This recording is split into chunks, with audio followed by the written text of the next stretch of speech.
OBMMS Online Beneficiary Management Monitoring System, Rajiv Yuva Vikas Scheme Registration Click Ahead,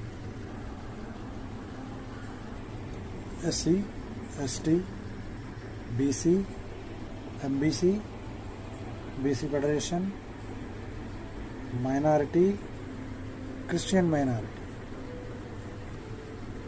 SC వాళ్ళు electrical shop పెట్టుకోవాలి అనుకుంటే maximum value వచ్చేసి 3 లక్షలు ఇచ్చారు. అలాగే ఎస్టీ వాళ్ళకు కూడా 3 లక్షలు ఇచ్చారు. మైనారిటీ వాళ్ళు ఎలక్ట్రికల్ షాప్ పెట్టాలనుకుంటే వాళ్ళకు 2 లక్షలు మాత్రమే వస్తుంది. ఎస్సీ వాళ్ళకు 3 లక్షలు వస్తుంది. ఇంకా ఎవరెవరికి ఎంతెంత వస్తుంది అనేది పూర్తి వీడియో యూట్యూబ్లో ఉంటుంది, చూడండి.